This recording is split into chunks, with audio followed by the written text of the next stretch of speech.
저기 지금의 마용성이라든가 저기 영등포 지역, 뭐 답심리, 동대문 이런 지역들, 서대문 이런 지역들은 신규 아파트, 신축 아파트촌이 굉장히 없었거든요. 그런데 전혀 새로운 패러다임이 등장하게 됩니다. 바로 뉴타운의 등장이었어요.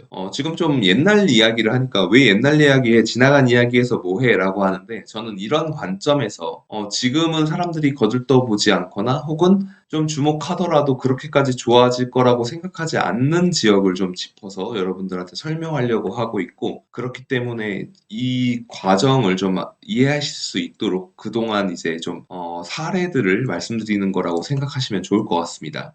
다시 돌아와서요. 뉴타운이라는 게 등장하게 됐는데 이게 전혀 새로운 패러다임이었어요. 그러니까 선진국들은 도시 재생, 뭐 젠트리피케이션이라고 하는 것들이 익숙한 부분이거든요. 뭐 뉴욕이 굉장히 오래된 도시인데 거기서 이제 좀 맨하튼이 낡아가니까 사람들이 뉴저지로 떠났다가 뉴욕의 뭐 브루클린이라든가 뭐 저기 할렘 지역이라든가 이런 지역들을 도시 재생을 통해서 좀 중산층들이 거주할 수 있는 도시로 다시 탈바꿈시키니까 멀리 뉴저지까지 나갔던 분들이 할렘이나 브루클린이나 이 안쪽으로 들어오시고 뭐 그런 경우들이 생겨나고 있는데 한국에서도 그런 일들이 생겼다는 거죠. 바로 그게 뉴타운 사업입니다. 전혀 서울에서는 볼 수 없었던 새로운 패러다임. 그러니까 업무지구에서 가깝다라는 거는 낙후되었다라는 걸 의미했어요. 왜냐하면은 이 도시라는 게 그렇잖아요. 가장 먼저 생겨나는 곳 주변으로 집들이 생겨나면 이것들은 좀 낡을 것이고, 그러면 이제 신축 아파트라든가 이런 것들은 외곽에다 짓게 되죠. 외곽으로 가서 외곽을 개발하게 되면 신도시가 생긴다는 거고,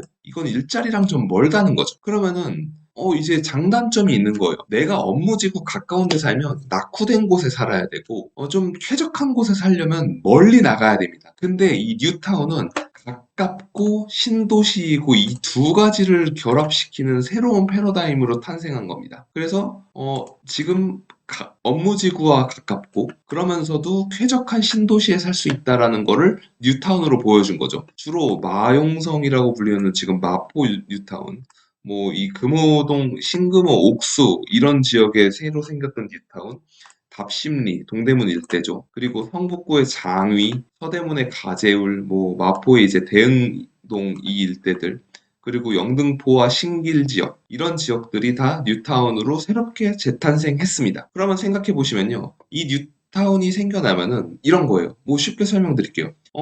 나는 집을 분당에 구했어요. 신혼집을. 근데 내 친구는 아현동에 구했대요. 근데 아현동이 진짜 뭐 2호선 타고 을지로역까지 뭐 10분이면 가나요? 5분 걸리나요? 뭐 한 3정거장, 4정거장이면 가겠죠? 그러면 와, 그렇게 서울 한복판에서 산단 말이야? 근데 좀 너무 시끄럽고 번잡하지 않나? 라고 친구네 동네에 가보는 거죠. 근데 가봤는데 너무 좋은 거예요. 막 차들은 다 지하로 다니고 아파트 단지가 엄청 쾌적하게 되어 있고 다 신축 아파트예요. 특히 지하 주차장과 집이 연결되는 옛날에 고급 주상복합에서나 볼 수 있었던 그런 식의 아파트 단지들. 그리고 막 이 베이 구조들도 너무 좋고, 그리고 옛날에 내가 봤던 그런 낙후되었던 그런 동네의 모습은 싹 사라지고 완전히 새로운 아파트 단지가 형성된 거죠. 이 아파트 단지가 중산층들이 들어올 수 있는 그런 젊고 소득이 좀 높은 분들이 들어올 수 있는 지역으로 재탄생하게 되면은 결국에 이분들의 수요가 있기 때문에 학군도 좋아지게 됩니다. 일례로 대흥동 앞에 가보시면 지금 대흥역 일대로 학원가가 굉장히 많아졌습니다.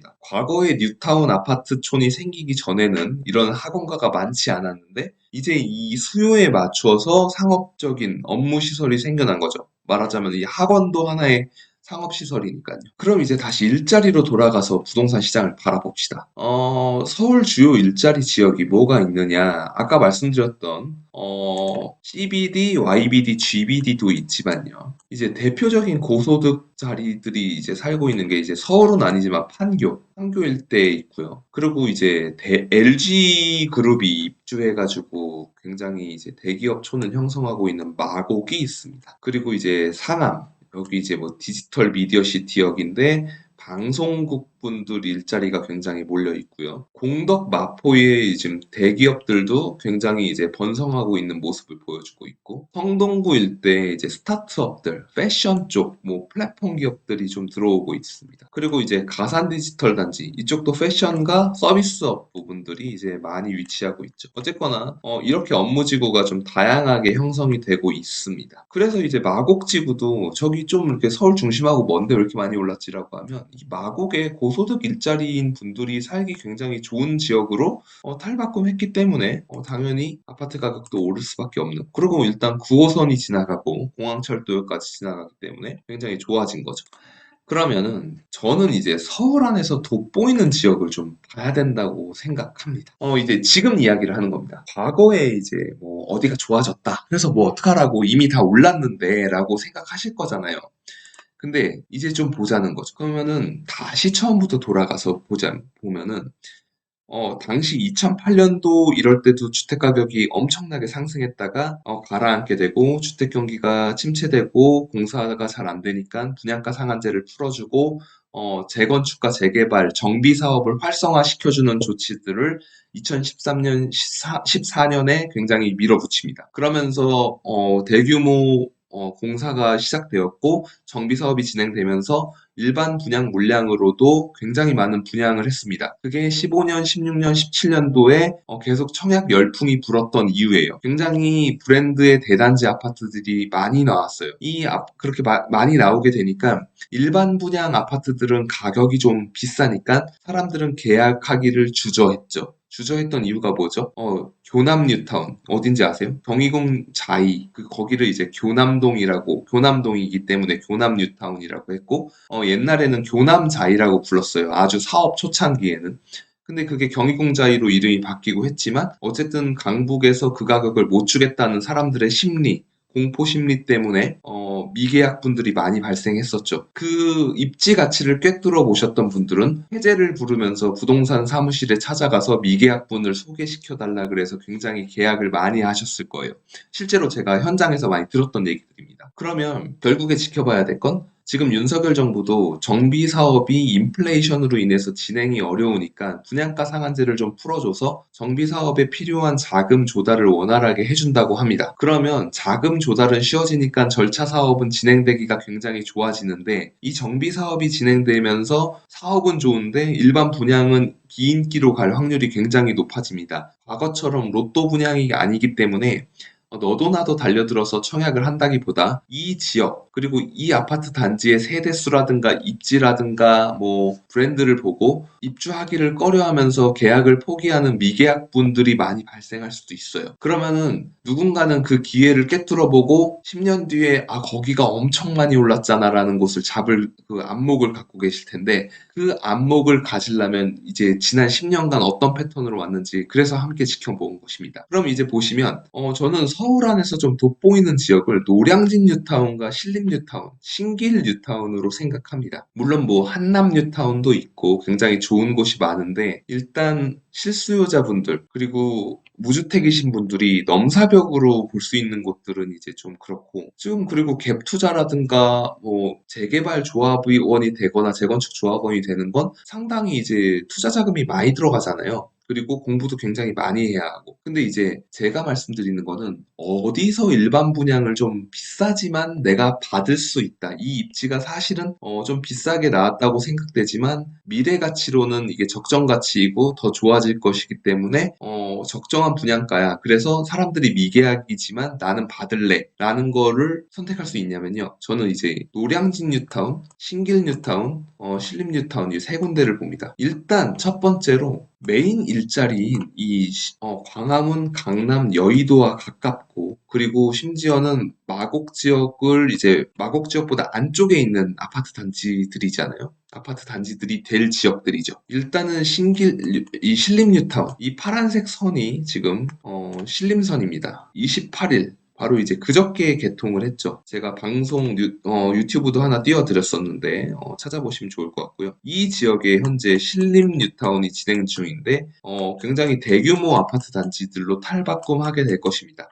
과거에는 신림동이 조금 이제 뭐 고시촌이라든가 이 산세 좀 이렇게 골짜기 같은 그런 것들 때문에 교통이 조금 불편하고 철도가 애매하게 가는 게 있어서 비인기였던 부분이 좀 상대적으로는 있었어요. 다른 지역에 비해서. 하지만 이제 뉴타운 사업을 통해서 탈바꿈하게 되면 이 지역들도 서울의 다른 지역들 못지않게 굉장히 뭐 마용성이라고 해서 이름을 날렸던 그런 지역들 못지않게 좋아질 지역으로 생각하고 있습니다. 그리고 노량진 뉴타운. 과거에 이제 고시촌이라든가 그 어시장 그렇게 생각하면서 노량진이 뭐 동작구에 있기는 한데 흑석동보다 좋아질까 뭐 이런 말씀들을 하시는 분들도 계셨었는데 일단 한강변에 위치해 있다는 굉장히 좋은 입지 그리고 9호선이 통과하고 있는 곳 그리고 노량진 뭐 이제 학원가, 고시촌 이런 데들이 이 고급 주택 단지로 바뀌게 되면은 애들이 가는 학원 단지로도 탈바꿈할 수 있는 가능성을 갖고 있거든요.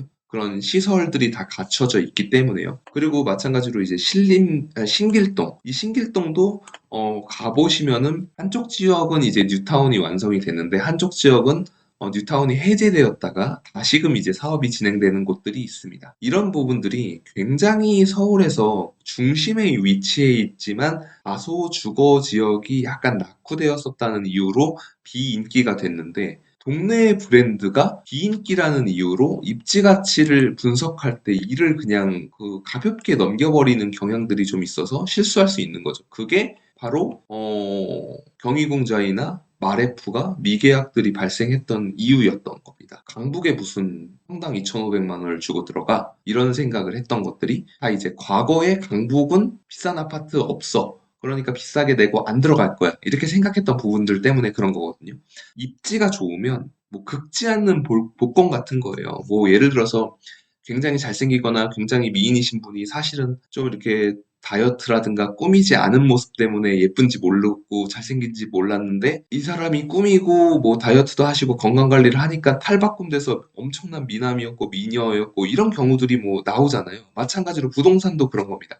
입지 자체는 굉장히 좋은데 지하철이라든가 그 주거지역 아파트촌이 형성되지 않았다는 이유로 낙후된 지역으로 분류돼서 입지가 안 좋다고 사람들이 생각하고 그냥 되게 소홀히 여겼는데 이게 이제 교통도 좋아지고 주거단지도 새롭게 형성이 되니까 엄청나게 좋은 입지로 탈바꿈되는 것. 뭐 이제 여의도와 강남 사이에 위치해 있다는 것 자체가 이미 좋은 입지 아니겠습니까? 그래서 부동산 공부는 입지 가치가 좋아질 곳을 공략하는 거예요. 미래에 좋아질 곳. 그러니까 지금 좋은 거는요. 강남 압구정 좋은 거 다 알아요. 비싸니까 못 들어가지. 거기가 평당 10억 갈 거 다 알아요. 언젠가 가겠죠. 근데 지금 압구정 아파트를 살 돈이 없으니까 우리가 못 들어가는 거 아니겠습니까? 그러니까 이 부동산으로 차익을 얻기 위해서는 지금은 사람들이 좋다고 생각하지 않는데 좋아질 곳이라는 것을 내가 선구안을 가지고 꿰뚫어 봐야 됩니다. 부동산 수요 트렌드가 몰릴 곳 이런 것도 중요하죠. 아까 말씀드렸던 거 직주 근접. 직주 근접이 유행이 될 줄 알았겠습니까? 근데 이게 어느 순간 한 5년 사이에 직주 근접이 굉장히 중요한 가치가 됐잖아요. 이런 부분들. 그래서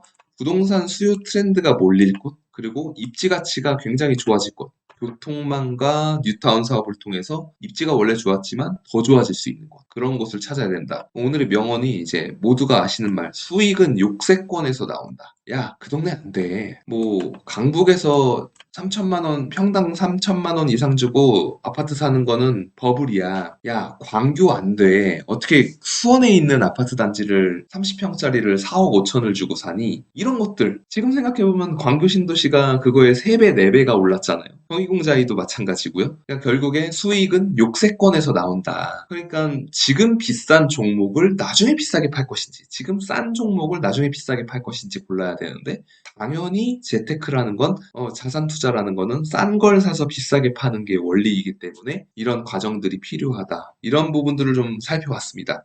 이제 부동산 시장 전망이 다소 헷갈리고 어려운 장입니다. 그 미국도 금리를 올리고 한국도 금리를 올리고 있기 때문에 굉장히 어려운 장세인데요. 이럴 때는 지난 몇 년간 부동산 시장이 어떻게 변화해 왔는가를 지켜보면서 다시금 앞으로 어떻게 될 것이다라고 생각하는데 활용하는 것. 그렇게 공부를 같이 해나갔으면 좋겠습니다. 저조차도 이제 좀 공부를 하는 게 필요하다고 생각이 들고요.